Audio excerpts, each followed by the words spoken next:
Keith Tebow from FRC Media, thank you for joining us today as we continue our look at the candidates that are going to be on the election ballot on November 3rd, statewide here in Massachusetts, and particularly those that impact Fall River. One of the races that comes up every 2 years that a lot of people may not know about is the Governor's Council. There are 8 members of the Governor's Council, and they provide service to the administration up in Boston. I'm pleased to be joined by our current governor's councilor seeking re-election to another term, Joe Ferreira. Joe, how are you? Thank you for joining me. How are you? I'm great. Thanks so much for having me on your show, Keith. You know, a lot of people may not know what the Governor Council does. You've actually been in office for 6 years now. You're looking for your 4th 2-year term in office. So for people who do not know what a governor's councilor does, fill us in. Sure. So it's a very peculiar position, peculiar to Massachusetts. Since 1780, it was written in the Constitution that the governor shall have councilors, and we shall give advice and consent on all judicial nominations. So every judge in the Commonwealth, every clerk magistrate. We also appoint notary publics, justice of the peace.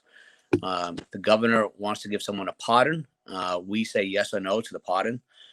And also we say yes or no to every parole board member and every appellate tax board member. So we meet usually every week in the governor's office, 8 of us, after the governor nominates someone to fill one of those positions, whether it be a judge or a clerk magistrate. We have our own separate interview and hearing. And at the following week, we'll take a vote. There's 8 of us. If there's a tie, the lieutenant governor votes. The governor has to physically be in the building for the lieutenant governor to be able to vote. That's only happened a couple of times when there was a tie. But nonetheless, we have the final say for every judge, every clerk magistrate, parole board member, appellate tax board member, and at the end of the day, any pardons or commutations that the governor wants to give. I'll get into some of the issues that you have to face and maybe some things you'll be facing over the next year. Just to let people know, Joe's running unopposed this year for another 2-year term. Joe, for people who may not know anything about you, some people in Fall River and Somerset specifically may know more about you. Tell us a little bit about yourself so people can get to know you a little better. Sure. Thank you. So I grew up in Somerset. I went to Somerset High School.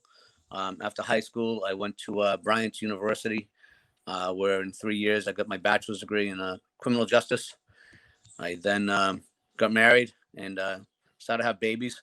Then I became I was a Swansea Reserve police officer for a short time and Berkeley police officer before I went to Somerset in 1985. So I was a police officer there from 85 through 88. In 1988, I entered law school, but I went to law school part-time. So after 4.5 years of law school, I left the police force for a couple of years to be a law clerk to the judges in the Superior Court, wrote decisions for judges for a year. And then I went to a law firm. And then I decided that I'd like to be in a cop more than I'd like to be in a lawyer for a while. So I went back to the police force full-time, but stayed as a lawyer part-time. So I was a police officer, went back as a patrolman, went through the ranks, became a sergeant, lieutenant, detective lieutenant, and then police chief. In 2005, I served 9 years as police chief. I retired in 2014 with 30 years worth of service. And I have been at the same law firm, Lynch & Lynch, up in Easton, Boston, and Providence. I've been there part-time when I was a police officer. And now I'm more full-time. I do that, and I do some real estate stuff with my daughter as well. And I have 3 lovely daughters, all grown up from 21, 26, and 28 years old. So I've been lucky. I'm busy. I love being on the council. I've served for, again, this is my 6th year. The council district is huge.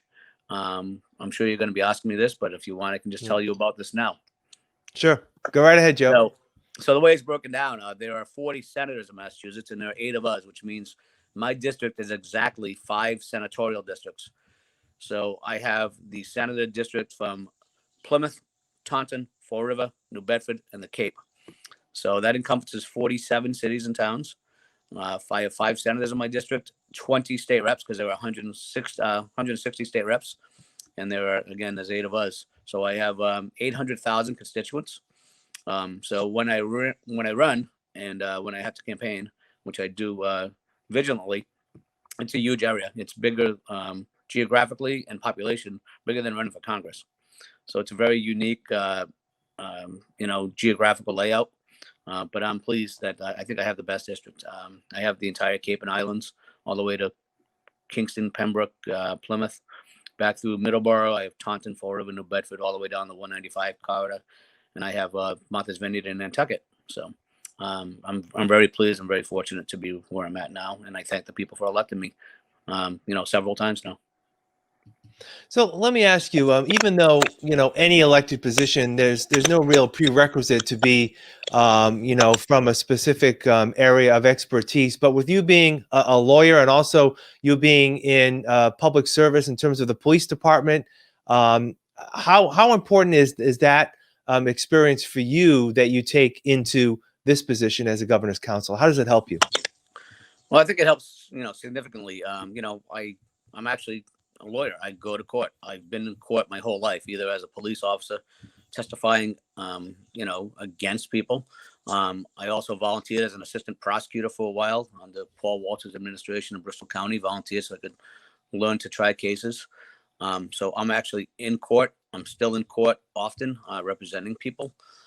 So I think it makes a whole lot of difference when you have people that are deciding who should be judges, are people that observe and learn in court, and you get to know the lawyers. You get to know the good, the bad, and the ugly, because not all lawyers are created equal or have the right temperament to become a judge, or the smartness, candidly. So I think it's very important to have people that are in the field deciding whether or not other people should be a judge. I know the players. I also advocate for local lawyers, great local lawyers, to become judges. So to that extent, I have held seminars on how to become a judge down the Cape and in Dartmouth. And I can tell you that some of the people that have come to the seminars are now judges. So I think it's extremely important. And also, I think it's important that you have someone who's done civil practice, criminal practice. Like I said, I've prosecuted people. I've also defended some people now that I'm not a police officer anymore. So I think it's extremely important to have well-rounded individuals on the council who seek to appoint people with good temperament and good talent to our bench. And I'm a big advocate of local lawyers becoming judges in our local region. They know the region, they know the people, they know what we need. We don't need people coming here from Springfield and Boston and other places. And we have great lawyers in Bristol County, Dukes County, Plymouth County. So I'm a big fan of promoting from, within a region. Are there any concerns because you are a lawyer and you interact with so many people who may come up for judgeships that there may be, potential, and I'm sure you've heard of this, conflict of interest? Hey, Joe Ferreira knows lawyer X who's up for a judgeship. Can that be potentially a problem? Well, I think it's not a problem. I think, yeah, absolutely. People might think that, and it's true. I do know people up for judgeships. I hear, it's an extremely lengthy process. So I hear after people apply, they have to go through a 21-person panel to be considered. And it's a lengthy process. There's a lot of due diligence that goes on after their interviews. So they do an extreme background check on people. And when they start doing those background checks, everyone in the legal community hears about, hey, Jim Smith applied for a judgeship and he's ongoing. And I do weigh in. I think if I want to say, Jim Smith's if I think he's a good guy and has a good reputation, and I can hopefully steer the people doing the due diligence in the right way, maybe. If I get called on it, I'm going to just be honest with them and tell them who else to call. But I think that's important that we have people within the inner workings to make sure that someone that shouldn't be there is getting through. But at the end of the day, it's a process that takes probably 2 years to go through. After you go through the Judicial Nomination Commission, your name then gets sent. You got to go through there a couple of times after they do your due diligence. You voted on again. You have to get 2/3 of their votes of the 21 people. Then after that, you meet with the governor's 2 top lawyers. And after that, you go to the Joint Bar Association, where it's the head of every bar association. And so there's 25 people on that decide if you're qualified to be a judge or not. After that, you'd meet with the lieutenant governor, and then you'd meet with the governor. And after that, when the governor nominates you, that's when you come to us. So we're the last stop. So by the time you get to us, you're pretty well vetted.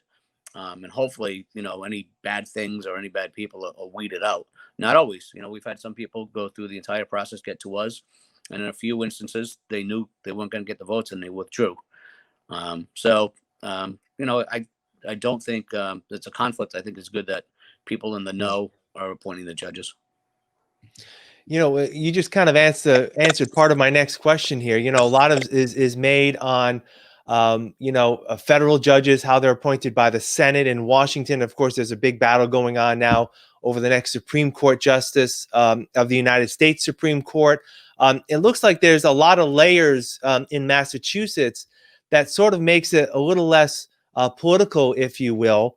And also, I just want to ask you, as in conjunction to that, how has it been working with, you're a Democrat, how has it been working with Governor Baker and Lieutenant Governor Polito?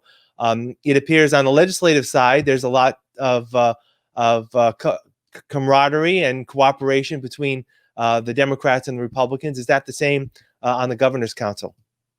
Yeah, I'm happy to report that we're not the federal government. It doesn't work like that. We don't even know whether a candidate is Republican or Democrat when they come to us. I mean, it's not in Charlie Baker's, questions that are given to us. It's not in our questionnaire.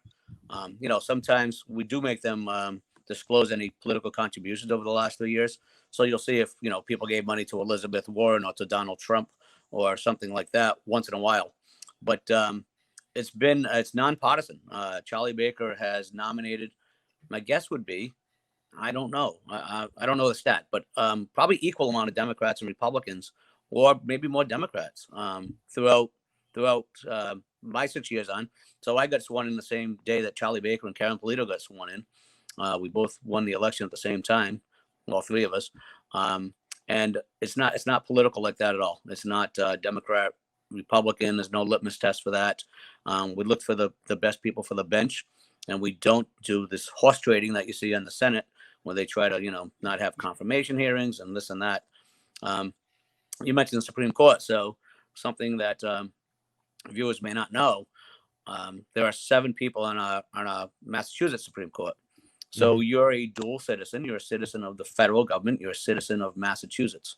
You have the protection of 2 constitutions, the federal constitution and the state constitution. The state constitution can give you more rights, but not less rights than a federal constitution. So there are 7 people in Massachusetts called the Supreme Judicial Court that are appointed by, again, nominated by the governor, and without advice and consent, they sit on the court. I have had the privilege of saying yes to 5 of the 7, which is historically never happened in such a short period. And there are 2 vacancies coming up. So within the next 3 to 6 months, I will have said yes to every single person on the Supreme Judicial Court. And Charlie Baker, as a governor, will have nominated every single person on the Supreme Judicial Court within a 5-year period. That hasn't happened since 1781, when John Hancock was the governor. So the court was established, Constitution 1780. And the first year, the governor back then, Hancock, got to choose the entire Supreme Court. And now Charlie Baker is the first governor ever to do that 230 years later. Yeah, I was going to ask you about the openings there. And that is something that, is extremely important. And I guess it gets back to the point of, not the partisanship we would see on a national level, regardless of whoever is president of the United States. I'm sure if that individual were to appoint, let's say 7 of the 9 or even 9 of the 9, it would have been quite the issue in Washington. But in Massachusetts, it appears to be a little bit different. So, Joe, I want to thank you for your time. I appreciate you joining us. All the best moving forward, and maybe we'll catch up again about some of the work you'll be doing when you're reelected to the Governor's Council. Thank you for your time. I appreciate it. I really appreciate you having me on your show. Thank you very much.